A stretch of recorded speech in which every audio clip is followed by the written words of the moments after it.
The morning sun barely touched the thick canopy above when Maya Singh heard the first scream. She froze, her boots sinking slightly into the muddy trail. The sound came from somewhere deep in the jungle, a man's voice breaking through the usual chorus of birds and insects. Her hand instinctively moved to the rifle slung across her shoulder. Maya was a forest ranger in the remote Sundarbans region, where the jungle met the sea in a maze of mangrove forests and tidal waterways. She had been patrolling these dangerous paths for 3 years now, but every day brought new challenges. The wildlife here was unforgiving.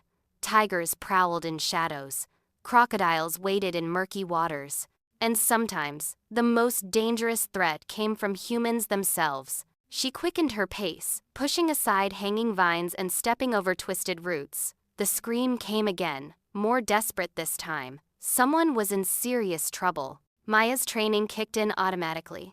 She checked her rifle, made sure the safety was off, and moved toward the sound with careful steps.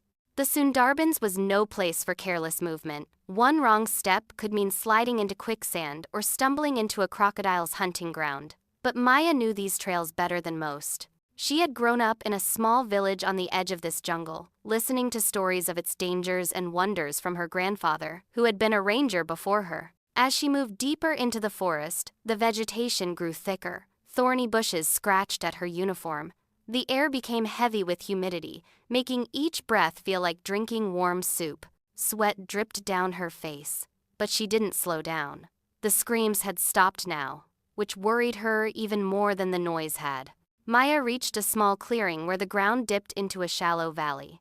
She crouched behind a large tree trunk and scanned the area below. What she saw made her blood run cold. 3 men were trapped on a fallen log that stretched across a wide stream. Below them, in the dark water, she could see the unmistakable ridges of a massive crocodile's back. The men were poachers. Maya recognized their type immediately from their clothes and equipment. They carried nets and crude weapons, the kind used for catching animals illegally. One of them had blood streaming down his leg. Another clutched his arm, which hung at an odd angle. The third man, older with a gray beard, was trying to keep them all balanced on the narrow log. Maya's jaw tightened. Poachers were destroying the forest she loved. They killed tigers for their skins, captured rare birds to sell, and set cruel traps that injured innocent animals. Every ranger in the Sundarbans had stories of confronting these criminals. Some rangers had even died trying to stop them. But right now, these men were about to die too. And despite everything they had done, Maya couldn't just watch it happen. Her grandfather's words echoed in her mind. "We protect all life in the jungle, even those who don't deserve it. That's what makes us different from them." She stood up and called out, "Don't move! Stay exactly where you are." The 3 men's heads snapped toward her voice. Relief flooded their faces when they saw her uniform. The older man shouted back, "Please, help us. The crocodile attacked us when we were crossing. Ravi's leg is badly hurt. We need help now." Maya studied the situation carefully. The log was about 30 feet from the bank where she stood. The stream was deep, probably 8 or 9 feet, and the current was strong. The crocodile was massive, likely a male over 15 feet long. It was circling below the log, waiting patiently. Crocodiles were smart hunters. This one knew the men couldn't stay on that log forever. She needed to make a decision fast. The injured man was losing blood. She could see it dripping into the water below, which would only attract more predators. Sharks sometimes came this far inland, where the tidal waters mixed with the river, and there were definitely more crocodiles in this area. Maya unslung her rifle and checked the ammunition. She had 12 rounds, enough to scare the crocodile away, maybe even kill it if necessary. But shooting a crocodile was a last resort. These animals were protected by law, just like everything else in the forest. Killing one meant paperwork, investigations, and possible suspension from her job. More importantly, Maya didn't want to kill any animal unless absolutely necessary. She had become a ranger to protect wildlife, not destroy it. The crocodile was just being a crocodile, hunting in its natural habitat. The poachers were the ones who didn't belong here. But human lives were at stake, even criminal lives. She made her decision. Maya moved along the bank, looking for a better angle. She found a spot where she could see both the crocodile and the men clearly. She raised her rifle and aimed at the water, about 2 feet from where the crocodile's head broke the surface.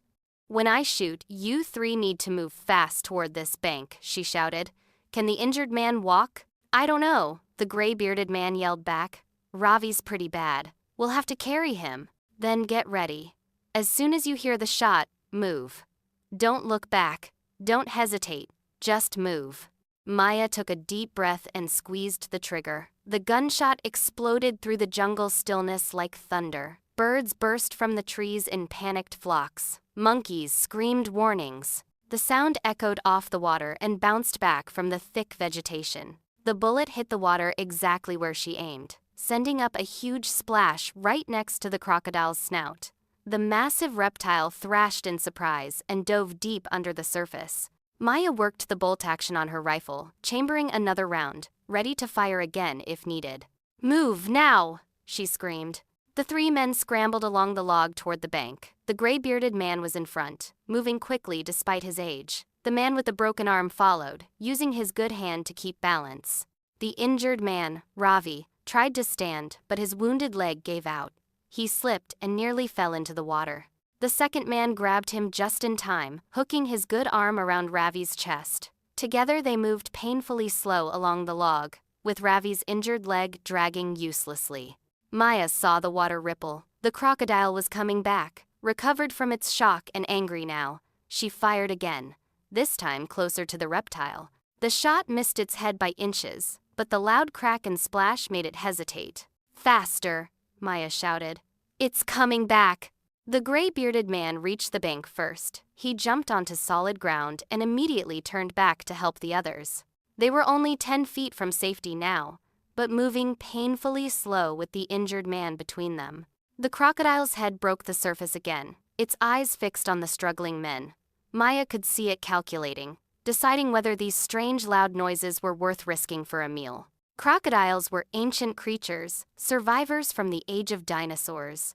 They didn't scare easily. She fired a 3rd shot, then a 4th, creating a pattern of splashes that formed a barrier between the crocodile and the men. The rifle's sharp cracks echoed across the water. Each shot bought the men a few more seconds. The man with the broken arm reached the bank. The gray-bearded man grabbed him and hauled him onto solid ground. Now only Ravi remained on the log, and he was barely conscious from blood loss. The second man turned back, reaching out to grab Ravi's hand. "Come on, brother! Just a few more feet!" But Ravi was too weak. His hand slipped from his friend's grasp. He swayed on the log, his eyes rolling back. He was about to fall. Maya didn't think, she just acted. She dropped her rifle and ran, jumping onto the log with her boots hitting the wet wood hard. The log shifted under her weight, rolling slightly. She grabbed Ravi's shirt with both hands just as he started to topple. Behind her, she heard the water explode. The crocodile was making its move, done with waiting. It charged toward the log with terrifying speed, its massive jaws opening wide. Maya could see rows of yellow teeth and smell the rotting scent of old meat on its breath. She pulled with all her strength, dragging Ravi backward. His dead weight made her stumble. The log rolled under her feet. She was going to fall. They were both going to fall into those waiting jaws. Then strong hands grabbed her shoulders. The gray-bearded man had jumped back onto the log. He lifted both Maya and Ravi, practically throwing them toward the bank. The second man caught them from solid ground, pulling them to safety. The gray-bearded man leaped off the log just as the crocodile's jaws snapped shut where his leg had been a second before. He landed hard on the muddy bank, rolling to safety. For a moment, everyone just lay there, breathing hard. The crocodile thrashed in the water, furious at losing its meal. Then, slowly, it sank below the surface and disappeared. Maya stood up shakily. Her hands were trembling from adrenaline. She looked at the 3 men sprawled on the ground. Ravi was unconscious, his leg still bleeding badly. The second man cradled his broken arm.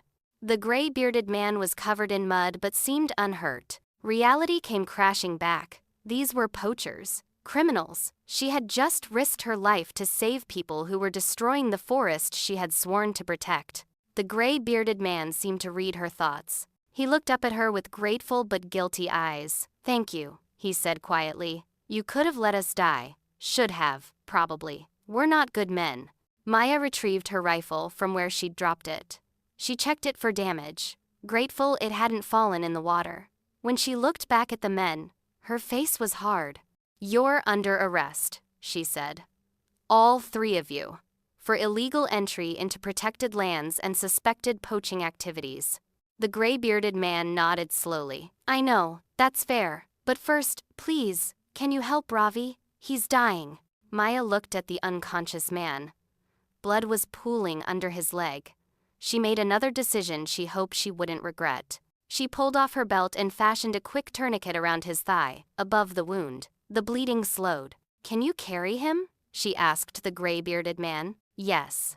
Then we move now. My station is 2 hours away if we hurry. He needs real medical care. She picked up her rifle and started walking, not checking if they followed. She knew they would. They had nowhere else to go. As they moved through the jungle, Maya's mind raced. She had saved 3 poachers. Her fellow rangers would question her judgment. Some might even say she had betrayed her duty.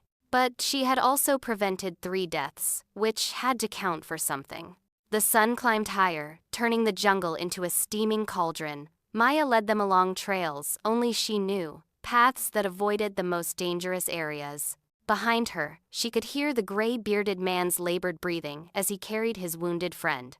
The other man followed silently, clutching his broken arm.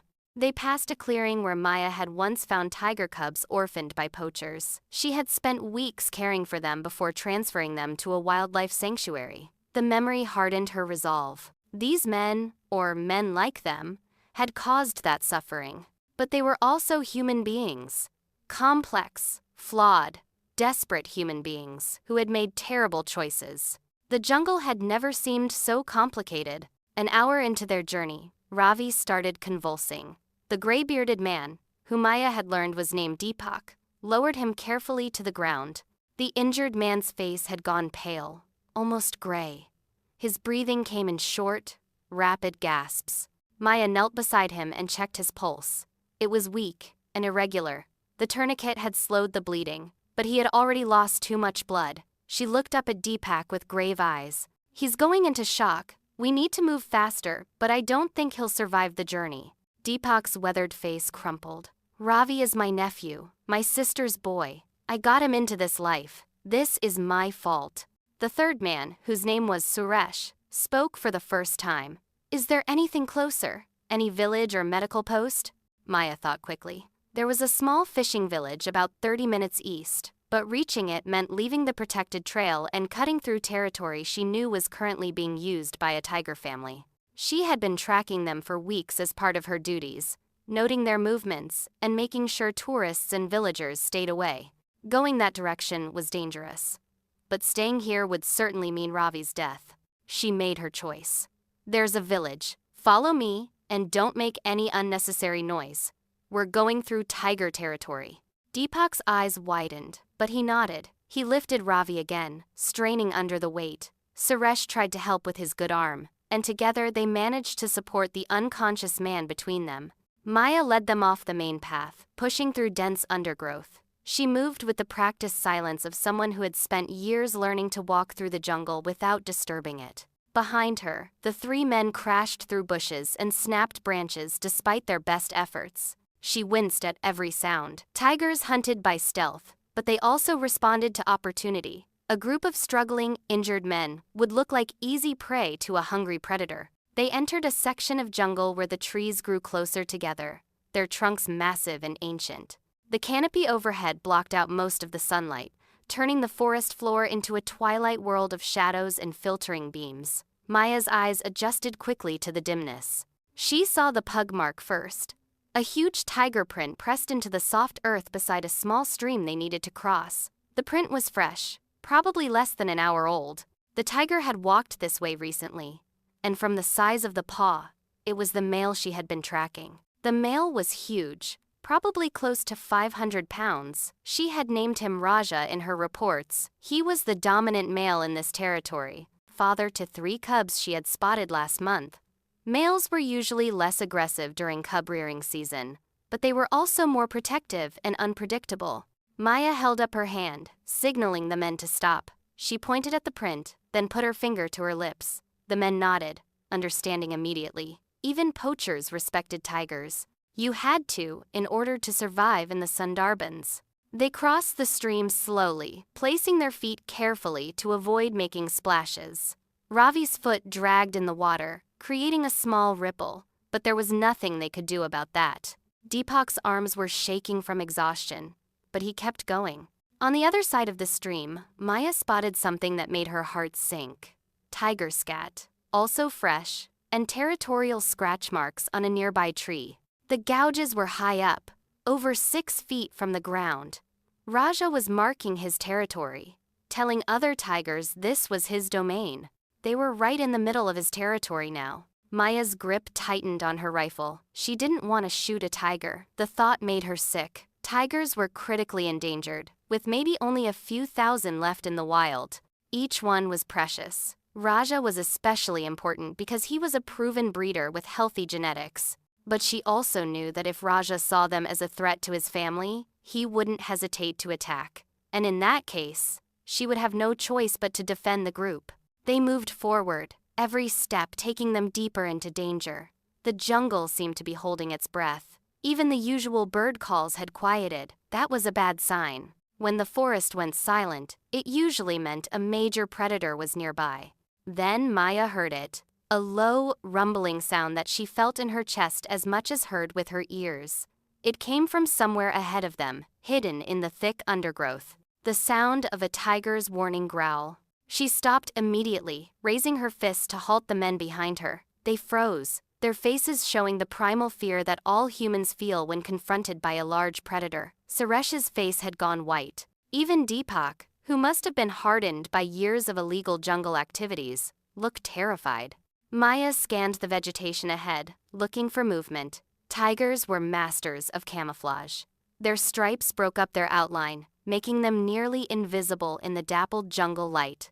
She knew Raja could be watching them from just a few meters away, and they might never see him until he decided to move. Her ranger training came back to her. Never run from a tiger. Running triggered their chase instinct. Never turn your back. Maintain eye contact if possible.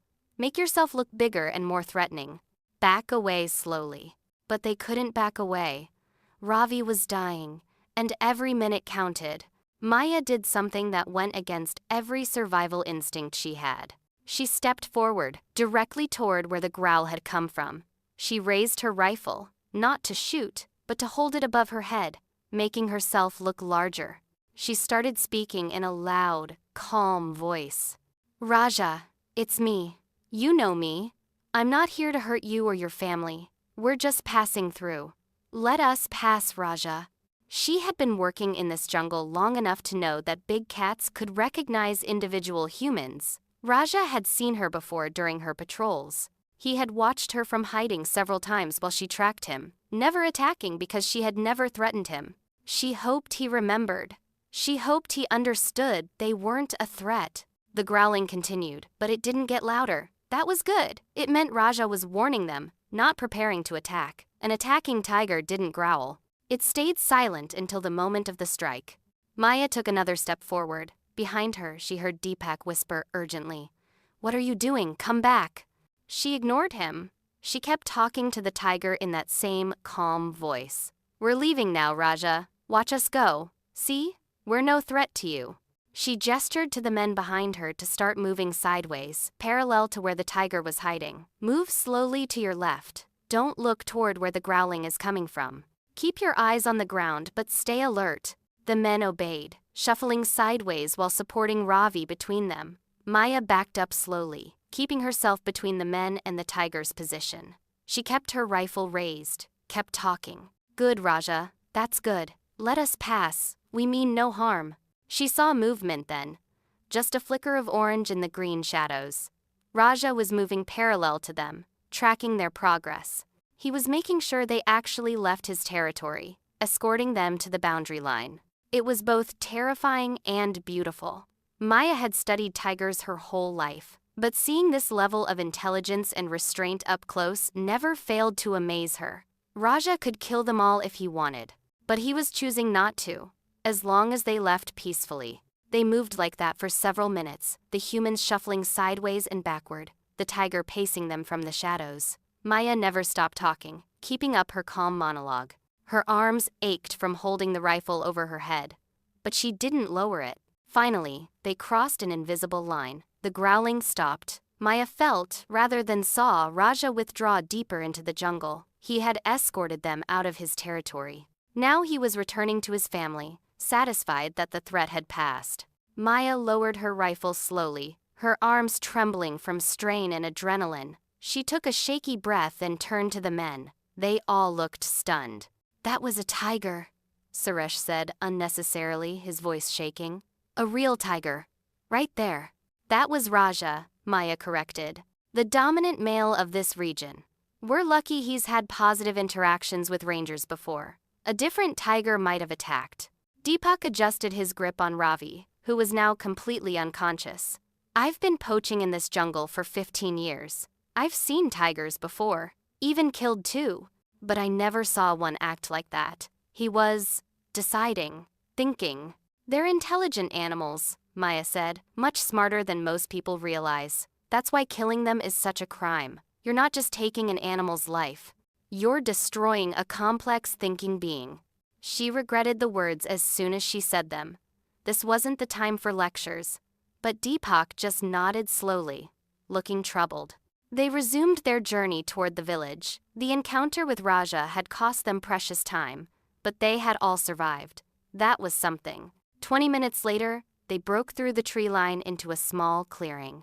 Maya could see the fishing village ahead, a cluster of small houses on stilts at the edge of a tidal creek. Smoke rose from cooking fires. Children played in the shallow water near the shore.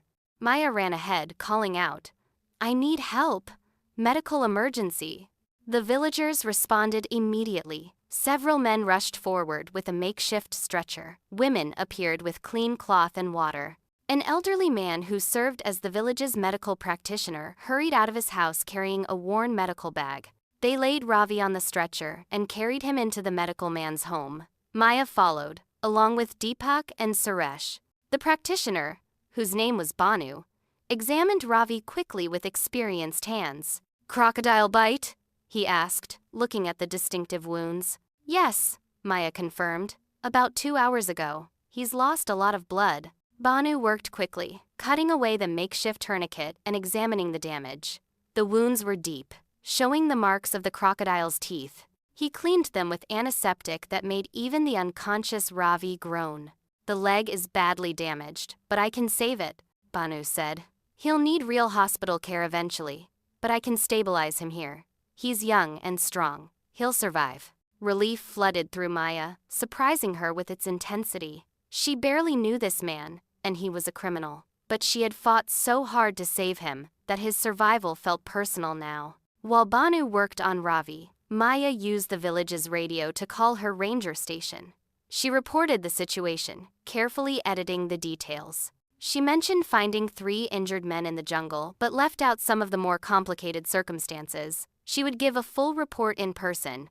Her supervisor's voice crackled over the radio. "Do you need backup, Singh?"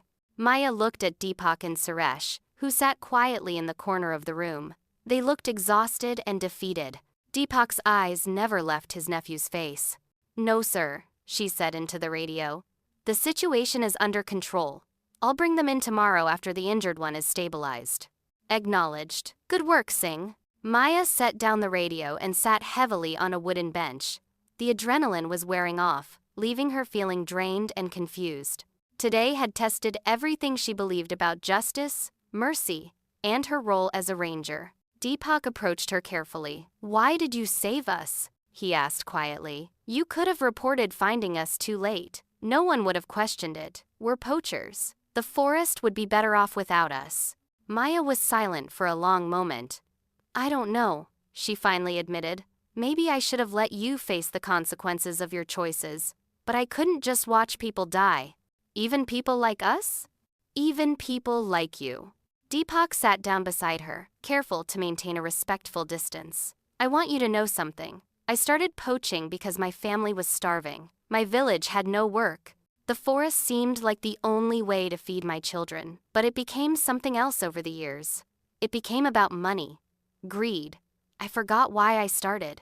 That doesn't excuse what you've done, Maya said. I know, but seeing that tiger today, how he chose not to kill us, and you, risking your life to save Ravi, it reminded me that there's more to life than just taking what you can get. He paused. I'm done poaching. After today, I'm done. Maya wanted to believe him, but she had heard promises from arrested poachers before. They always swore they would change. Most went right back to poaching as soon as they were released. But something in Deepak's eyes seemed different.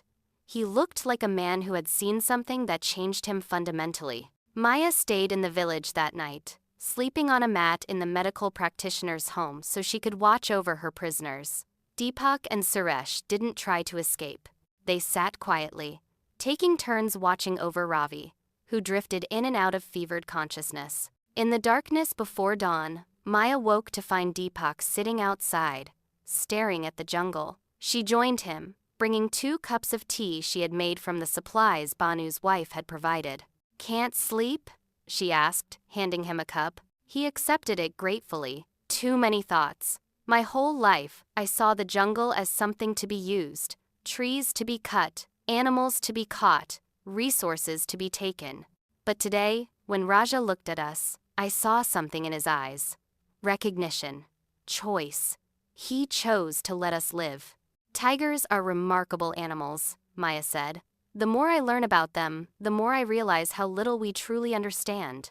How did you become a ranger? Deepak asked.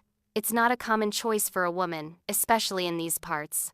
Maya sipped her tea, watching the first light of dawn paint the sky in shades of pink and gold.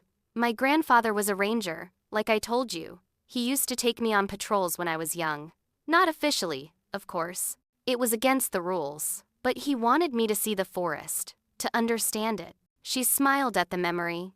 I remember one time, I must have been 8 years old. We came across a mother elephant with her baby. The baby had fallen into a pit trap set by poachers. The mother was going crazy with fear and anger, trumpeting and charging at anything that moved. What happened? My grandfather spent 6 hours digging that baby out while I distracted the mother by talking to her, singing to her, anything to keep her calm. When we finally freed the baby, the mother didn't attack us. She looked at my grandfather, then at me. Then she touched her baby with her trunk, and they walked away into the forest. Maya's voice grew soft with emotion. That was the moment I knew. This was what I wanted to do with my life. Protect these animals. Give them a chance to live free. Deepak was quiet for a moment. I have 3 children, he finally said. 2 girls and a boy. The oldest is 14. I've been teaching my son to poach, just like my father taught me. I was proud, thinking I was passing on valuable skills.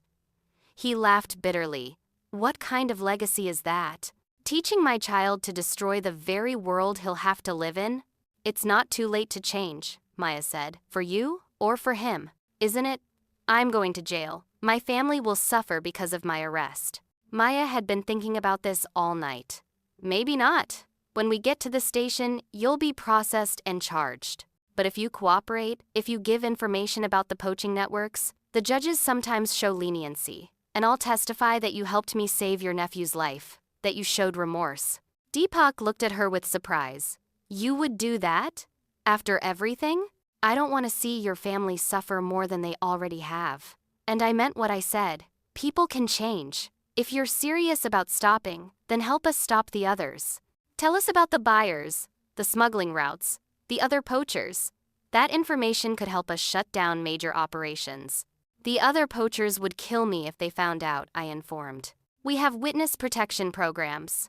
Your family could be relocated, given new identities if necessary. It's not perfect, but it's a chance at a new start. As the sun rose fully, casting golden light across the village, Ravi woke up. His fever had broken during the night. He was weak and in pain, but his eyes were clear. The first thing he did was look at Maya. You saved my life, he said in a hoarse voice. You're a ranger. We were poaching. Why? Maya moved to his side. Because that's my job. I protect life in the jungle. All life. Even criminals? even criminals. She paused. But now, you owe me. All three of you. You owe me the truth, and you owe it to the forest to make things right. Ravi looked at his uncle. Some wordless communication passed between them. Finally, Ravi nodded weakly. I'll tell you everything I know. It's not much. I'm new to this, but I'll tell you. Over breakfast, while Ravi recovered his strength and Banu changed his bandages, the three men began to talk. They told Maya about a poaching ring that operated across 3 districts. They named names, described meeting locations, and explained how the smuggling networks worked. Maya recorded everything carefully in her notebook. This information was gold. It could lead to dozens of arrests and potentially shut down some major illegal operations. Her superiors would be thrilled, but she also felt sad. These men were betraying their former associates to save themselves. It was necessary, even right, but it wasn't noble. Real change was complicated and messy, not clean and heroic like in stories. By mid-morning, Ravi was strong enough to travel. Banu had splinted his leg and provided them with supplies. The village headman arranged for a boat to take them down the tidal creek to a river port where they could catch transport to the ranger station. As they prepared to leave, Banu pulled Maya aside. That was a brave thing you did yesterday, he said. Not just the rescue, but bringing them here. Choosing to save them despite what they are. Many people wouldn't have made that choice. I'm still not sure it was the right choice, Maya admitted. Right and wrong are not always clear in the forest, Banu said with the wisdom of his years. The tiger teaches us that. Is he wrong when he kills a deer? Is the deer wrong for trying to escape? They are both just living, making choices, trying to survive. Sometimes the best we can do is choose compassion and hope it leads somewhere good. The boat journey took 3 hours. Maya sat in the front, her rifle across her lap, watching the mangrove forest slide past. Behind her, the 3 men sat quietly. Suresh cradled his broken arm. Deepak supported Ravi, who dozed fitfully despite the pain medication Banu had given him. The river was wide and brown, carrying silt from the mountains far to the north. Dolphins occasionally broke the surface, their gray backs arching gracefully. Maya had always loved this journey, seeing the transition from jungle to civilization, from wild to tame. They passed other boats, fishermen hauling nets, families traveling between villages, a tourist boat full of people with cameras, probably hoping to see tigers from the safety of the water. A few people recognized Maya's ranger uniform and waved. She waved back, maintaining the image of a ranger in control, even though inside she felt anything but. When they reached the river port, a ranger truck was waiting. 2 of Maya's colleagues, officers named Prakash and Anjali, stood beside it. They had brought handcuffs and looked surprised to see Maya arriving with 3 men, 1 badly injured. Singh, we got your message, Prakash said. Are these the poachers? Yes, Maya confirmed. They'll need to be processed, but first we need to get the injured one to a hospital. His leg needs proper surgical care. Anjali examined Ravi with a critical eye. What happened to him? Crocodile attack. He's been stabilized, but he needs a real doctor. They loaded Ravi into the back of the truck on a stretcher. Deepak and Suresh climbed in beside him. Maya noticed that Prakash and Anjali didn't handcuff them immediately. They must have sensed something unusual about this situation. The drive to the ranger station took another hour. Maya sat in front with Prakash, who drove. Anjali sat in back with the prisoners, her hand near her sidearm, watching them carefully. So, what really happened out there? Prakash asked quietly. Your radio report was pretty brief. Maya told him the full story, leaving nothing out. The screams, the crocodile, the rescue, the encounter with Raja, her decision to save them despite knowing they were poachers. Prakash listened without interrupting, his face thoughtful. When she finished, he was quiet for a long moment. You took a big risk, he finally said. Not just physically. If the administrators decide you showed poor judgment, this could affect your career. I know. Was it worth it? Maya thought about that. Ask me again in a year. If those men really do change, if the information they're giving us helps shut down poaching operations, then yes, it will have been worth it. If they're just playing me to reduce their sentences, then maybe I'm a fool. You're not a fool, Prakash said firmly. You're compassionate. That's different.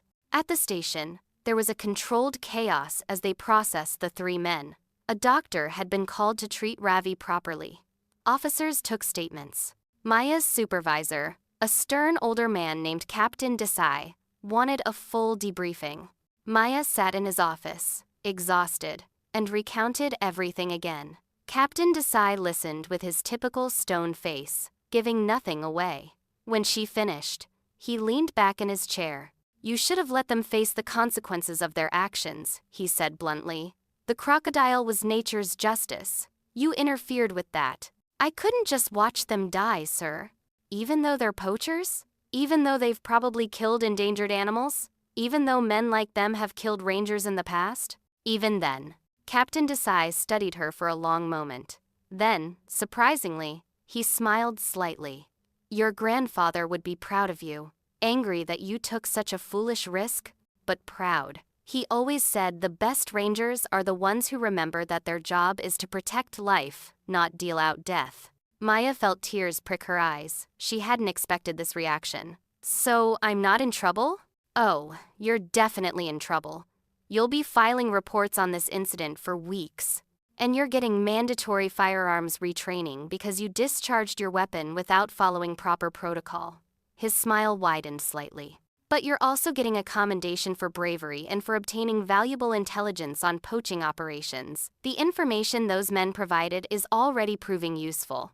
Over the next weeks, Maya learned just how useful that information was. The poaching ring was larger than anyone had suspected, spanning 5 districts and involving several corrupt officials. The arrest that followed made national news. Conservation organizations called it a major victory. Deepak, Suresh, and Ravi were sentenced to 2 years in a minimum security facility, far less than the typical sentence for poaching. In exchange, they continued to provide information and testimony against the larger network. More importantly, Deepak enrolled in an education program in prison, learning new skills that would let him earn a legitimate living when released. Maya received letters from them occasionally. Deepak wrote about his classes and his plans for the future. He had arranged for his son to attend a vocational school instead of learning to poach. His daughters were staying in school, something that hadn't been possible when money was tight. Ravi, who had almost died from his injuries, wrote that he had decided to study wildlife conservation. "I want to protect the jungle that almost killed me," he wrote. "That probably sounds crazy, but I feel like I was given a second chance. I should use it for something good." 6 months after the incident, Maya was invited to speak at a conservation conference in Delhi. She told the story of that day in the jungle, of the choices she had made, of the complicated nature of conservation work in a world where humans and wildlife competed for space and resources. "We talk about conservation as if it's simple," she said to the assembled scientists and activists. "Protect the animals, stop the poachers, save the forest. But it's never that simple. The poachers are often poor people with no other options. The villages near the forests need resources to survive. The animals don't understand or care about our laws and boundaries." She paused, collecting her thoughts. "That day in the jungle, I had to make split-second decisions about whose life to value, whose death I could accept. And I realized that effective conservation isn't about choosing animals over humans or humans over animals. It's about finding ways for both to survive. It's messy and imperfect, and sometimes you make mistakes, but you have to keep trying." After her speech, a young woman approached her. She couldn't have been more than 20, with bright eyes and earnest enthusiasm. "I want to be a ranger," she said, "just like you. How do I start?" Maya smiled, remembering herself at that age, full of certainty and idealism. "First, understand that it's harder than you think. The jungle doesn't care about your good intentions. Animals can't thank you for saving them. And sometimes the people you're trying to help will hate you for it." The young woman nodded eagerly, undeterred. "But," Maya continued, "if you can accept all that, if you can handle the ambiguity and the danger and the heartbreak, then it's the most rewarding work in the world. You become part of something bigger than yourself. You help preserve something irreplaceable." "I can handle it," the young woman said with confidence. Maya hoped she was right. The forest needed more rangers, more people willing to make difficult choices, more voices speaking for those who couldn't speak for themselves. A year after the incident, Maya was back on patrol in the same section of jungle where she had encountered Deepak, Suresh, and Ravi. She was tracking Raja again, making notes on his movements. He had successfully raised his 3 cubs, who were now young adults learning to hunt on their own. She found his pug marks near the same stream where the crocodile attack had happened. As she knelt to examine them, she heard a low chuff from the undergrowth. Not a growl, but the sound tigers make when greeting each other. Maya looked up and saw Raja watching her from about 30 meters away. He was magnificent, his orange coat brilliant in the dappled sunlight, his muscles rippling with power. Their eyes met, and for a moment, Maya felt that strange connection again. That sense of recognition between 2 beings who shared the forest. "Hello, Raja," she said softly. "Thank you for letting me work in your home." The tiger chuffed once more, then turned and melted into the jungle, disappearing as if he had never been there. Maya stood up and continued her patrol, her rifle over her shoulder, her notebook in her pocket, her heart full of purpose. The jungle was never easy, never simple, never safe, but it was hers to protect, and she wouldn't have it any other way. She thought about the 3 men whose lives she had saved. They were out of prison now, living new lives, making different choices. They would never be perfect, but they were trying. Sometimes that was enough. The sun filtered through the canopy, creating patterns of light and shadow on the forest floor. Birds called overhead. Somewhere in the distance, a monkey troop chattered warnings about a passing predator. The jungle was alive, thriving, continuing as it had for millions of years. And Maya Singh, ranger and protector, guardian and witness, walked through it with quiet confidence, knowing that every choice she made, every life she saved or couldn't save, every moment of fear and triumph, was part of something larger than herself. The gun that had pierced the jungle stillness that day had done more than scare away a crocodile. It had announced that someone was watching, someone was protecting, someone cared enough to risk everything for life, even when that life belonged to those who had done wrong. In the great complex ecosystem of the Sundarbans, where tigers and crocodiles and humans all competed for survival, Maya had found her place. Not above nature or below it, but woven into it, part of the endless struggle and beauty of the living world. She continued her patrol, alert for any signs of trouble, ready to make difficult choices, armed not just with her rifle, but with compassion, wisdom, and the stubborn belief that even in the darkest moments, choosing life over death was rarely wrong. The jungle accepted her presence as it had accepted Raja's, as it accepted all those who understood that survival required both strength and mercy, both vigilance and forgiveness. And in that acceptance, Maya found peace.